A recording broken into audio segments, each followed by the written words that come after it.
عدالت بیٹھی ہے نا. کیا ہو رہا ہے اس وقت ملک کے اندر؟ سب سے زیادہ اگر کسی نے شرمناک کردار ادا کیا ہے تو وہ ججوں نے کیا ہے. وہ پاکستان کی عدلیہ کر رہی ہے اس وقت. جو ہیومن رائٹس کی وائلیشنز ہیں پاکستان میں، ڈیموکریسی کی وائلیشنز ہیں، کانسٹیٹیوشن کی وائلیشن ہے، انسانی وقار کی وائلیشن، سب سے بڑھ کر چھوڑنے سب کچھ انسان کی انسانیت کی وائلیشن ہو رہی ہے. تو یہ جج، یہ جوڈیشری، یہ عدلیہ بالکل یہ فنا ہو چکی ہے. تو وہ یہی حالت ہوگی نا کہ جب آپ جج ان کاموں میں پڑے رہیں گے کہ میں نے پروٹوکول نہیں ملے اور میری باڈی سرچ نہیں ہوگی، تو اس ملک میں پھر عدل اور انصاف کیا ہوگا؟ وہ چوراہوں پہ بکے گا پھر. اچھا سر، اب ملک میں الیکشن ہونے جا رہے ہیں اور اس کا شیڈول بھی جاری ہو گیا ہے، تو کیا آپ کو لگ رہا ہے کہ سب کو لیول پلینگ فیلڈ میسر ہے؟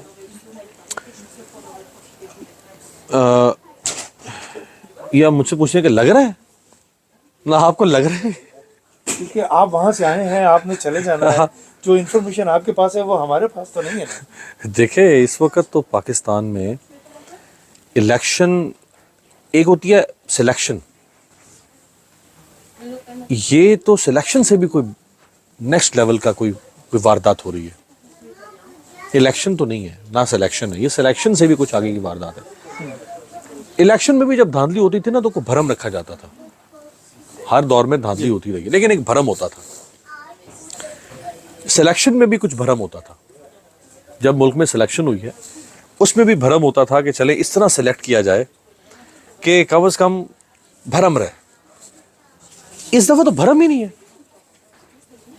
اس طرح ایک پارٹی کو ختم کیا جا رہا ہے اور ایک پارٹی کو آگے لایا جا رہا ہے کہ بھرم کا بھی خیال نہیں رکھا جا رہا. اس بات کا بھی خیال نہیں رکھا جا رہا کہ ہماری کریڈیبلٹی کتنی متاثر ہوگی، ریاست کا چہرہ مسخ کس طرح سے ہوگا، اس بات کا بھی لحاظ نہیں رکھا جا رہا. ہمارا منہ کالا کس طرح ہو رہا ہے، اس بات کا بھی لحاظ نہیں رکھا جا رہا. اچھا سر، چونکہ آپ کے پاس بہت مختصر وقت ہے اور آپ نے آگے بھی جانا ہے، تو میرا لاسٹ کویشچن آپ سے یہ ہے کہ پاکستان کا مستقبل وہ غضبناک، تابناک، رخشندہ کے جیسے الفاظ سے ہٹ کے ریئلٹی میں جو ہے وہ آپ کو کیا نظر آ رہا ہے اور آپ کیا دیکھ رہے ہیں؟ تابناک سے کربناک، تابناک سے شرمناک، رخشندہ سے وہ کسی درندے کے ہاتھ میں چلا جائے گا. واہ. تو آپ ردیف قافیہ تو میرے سامنے نہ چھیڑیں.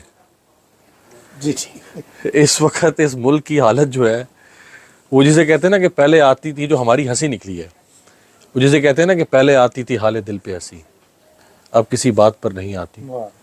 اس وقت میں ہمیشہ لوگوں سے کہتا ہوں کہ وہ ہمارے یہاں ایک کلیشے ہے کہ لوگ بہت پازیٹیوٹی کی بات کرتے ہیں، آپٹیمزم کی بات کرتے ہیں. پازیٹیوٹی، آپٹیمزم اپنی جگہ پہ ہے، پر امید ہونا وہ اپنی جگہ پہ ہے، مایوس نہیں ہونا چاہیے. لیکن میں آپ سے جھوٹ بھی تو نہیں بول سکتا نا، یا جو لوگ آپ کے دیکھ رہے ہیں میں ان سے جھوٹ بھی تو نہیں بول سکتا. مجھے امید کے ساتھ ساتھ سچ بھی تو بتانا ہے نا. صحیح. تو سچ یہ ہے کہ پاکستان کا مستقبل اگر کوئی ایک پروگریسو پولیٹیکل فورس سامنے نہ آئی اور ایک state of the art politics کے ساتھ اگر کوئی فورس سامنے نہ آئی جس نے پاکستان کے سٹیٹس کو چیلنج نہ کیا، تو پاکستان کا مستقبل مجھے تو بہت دلخراش نظر آ رہا ہے. یہ جو میں آپ کو کہہ رہا ہوں اس کے پیچھے